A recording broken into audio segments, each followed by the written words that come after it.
특검에 대해서 국민의힘에서 뭐라고 합니까? 네, 국민의힘에서는 정치 보복이다, 독재 서곡이다라고 주장했습니다. 내란도 스스로 정리를 못하는 세력이나 지금은 들을 가치가 없고요. 근데 이제 언론이 특검 임명되자마자 우려의 말들 쏟잖아요. 뭐라고 합니까? 네, 3대 특검 오래 끌수록 국가적 손실이다. 과잉 수사 자제하고 한부만 도려내길. 검수 완박보다 특검이 더 문제다. 메모드 3대 특검에 여당 내부도 전국 블랙홀 우려라는 제목의 기사들이 쏟아지고 있습니다. 이런 기사들 보면 어떤 마인드 세트가 읽히냐면 자세는 벽에 약간 비스듬히 이제 기대가지고 언론이 개슴츠레한 눈을 뜨고 아, 이런 수사 한두 번 하나? 응? 언제까지 수사만 할래? 언론 마무리하고 통합해야지. 응? 민생 챙겨야지. 그런 훈계가 담겨 있는 거예요. 근데 그런 소리 계속 듣다 보면 그런가 싶기도 해요. 이런 기사를 계속 보게 되면. 희한한 점은 언론이 수사에 대해 이런 태도를 취하는 것은 민정부가 집권할 때 보수를 상대로 수사할 때만 이런다는 거예요. 제가 98년 김대중 대통령이 최초로 정권 교체를 한 이래로 언론을 지켜본 바로 제가 기억하는 한 항상 민주정부에서만 이렇게 했어요. 빨리 끝내라. 과잉 수사하지 마라. 절제해라. 인지 수사하지 마라. 확대하지 마라. 그러다 서너 달쯤 지나면은 언제까지 수사만 할래? 확대하지 말고 이제 민생 챙기고 미래를 나아가야지. 통합하지 않을 거냐? 이 뒤로 넘어가죠. 근데 보수가 정치적 목적으로 민주인사를 표적 수사할 때 그때는 검찰발 단독에 적극 동참합니다. 한 배에 올라타요. 멀리 갈 것도 없고 지난 대선 끝나자마자 윤석열 취임도 하기 전에 윤석열이 직접 수사하라고 해요. 그리고 검찰 수사 바로 시작됩니다. 그로부터 3년간 압수수색 진짜 많이 했어요. 압수수색. 예, 몇 번인지 셀 수 없을 정도로 압수수색 기사가 쏟아집니다. 그리고 법무부 장관 한동훈 국회에 가서 체포동의안 이거 몇 번 했다? 2번 했죠. 그때 잠깐 영상 있으면 봅시다. 대한민국 정부를 대표하여 국회의원 이재명에 대한 체포 동의 요청의 이유를 말씀드리겠습니다. 자, 이재명 의원을 비롯해서 민주당 의원들께서 이 사안 자체가 증거가 없다고 주장하고 계시기 때문에 저는 국민들 앞에서 설명할 의무가 있는 겁니다. 그 부분에 대해서 설명하는 것을 듣기 싫으시다면 어찌나 건방졌든지 이 체포동의안 요구할 때 있어요. 그러면 간단한 사실관계만 적고 끝내거든요. 저 때 대단했어요. 예, 저걸 2번이나 했죠. 그리고 결국 구속영장 쳤죠. 예, 구속영장 쳐서 간신히 살아 돌아왔죠. 그때도 청구하고 영상 없어요?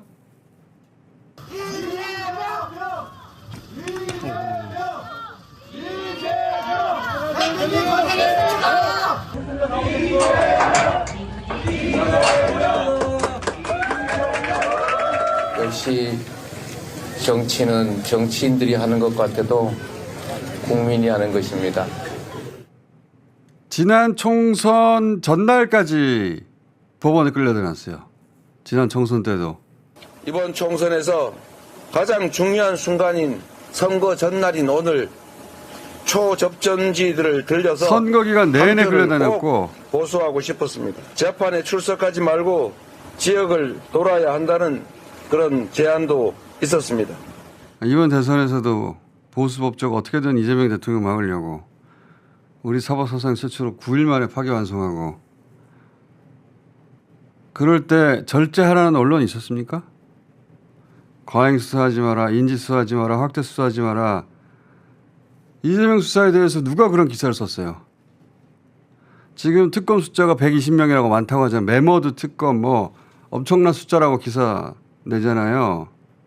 이거는 내란 특검하고 김건희 특검하고 최혜병 다 합쳐서 120명인데 아니 저는 내란 하나만 120명 해야 될 것 같구만. 근데 이재명 한 사람한테 붙었던 검사가 150명이라고 했었어요. 그때는 왜 과잉수사라고 안 했어? 3년 동안 이재명 과잉수사한다. 절제하라. 인지수사하지 마라. 그만해라. 그런 기사를 좀 본 적이 없습니다. 한 번도. 조국 때도 마찬가지예요. 그때 표창장 개뿔 진짜 그거 가지고 그 부인은 4년 감옥 갔죠? 예.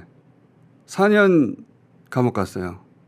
그 딸은 10몇 년을 공부해가지고 의사가 됐는데 현직 의사로 있는데 그 표창장 그거 가지고 고졸을 만들어버리네? 고졸을 만들었어. 그리고 학생을 보호해야 할 대학은 권력이 무서워서 학생을 버렸죠. 입학 취소하고. 그때 그러지 말라고. 그 정도면 너무한 거라고. 절제하라고 그런 기사 쓴 언론이 있어요? 그때? 정치 저관여 출신이었다는 정민 씨는 이런 장면을 보고 무슨 생각했어요? 네. 저는 민정 씨 참 죄송합니다. 잘 몰랐는데 이렇게까지 할 일인가 싶었습니다. 그러니까 그게 보통의 감각이란 말이에요. 잘 몰라도. 그리고 결국 조국 본인도 감옥에 2년 쳐넣었잖아요. 법원 판결의 사실 판단과 법리 적용에 동의하지 못하지만 대법원 선고를 겸허히 받아들이고 저는 이제 물러갑니다. 감사합니다.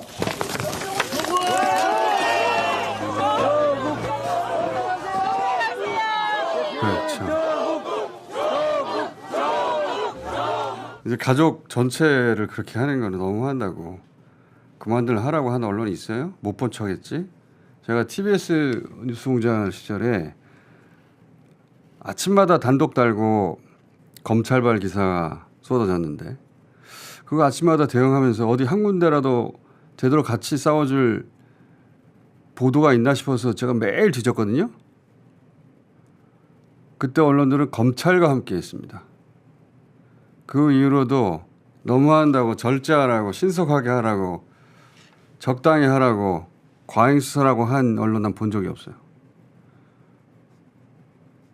그래서 이 특검 시작하기도 전에 절제하라고 하는 거는 딱히 틀린 말도 아닌데 과잉수사하면 안 되죠. 근데 와닿지가 않는다 이거지.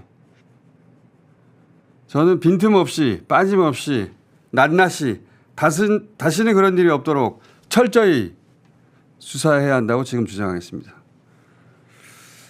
김건희 특검만 해도 얼마나 수사할 게 많은데 그 리스트 있잖아요. 리스트. 그거 좀 읽어봐 주세요. 한 3개만 읽어봐 주세요. 너무 많으니까. 도이치모터스랑 상부토건, 우리기술 등 주가 조작과 코바나 컨텐츠 기업 협찬 뇌물 의혹, 명품 가방 다이아 목걸이 등 금품 수수가 수사 대상이고요. 그 외에도 13건, 총 16건이 수사 대상입니다. 저걸 어떻게 그 짧은 시간에 다 하라는 건가. 게다가 주말 사이에 경영 단독으로 그 디올 가방 말고 백 받은 게 더 있다는 거잖아요.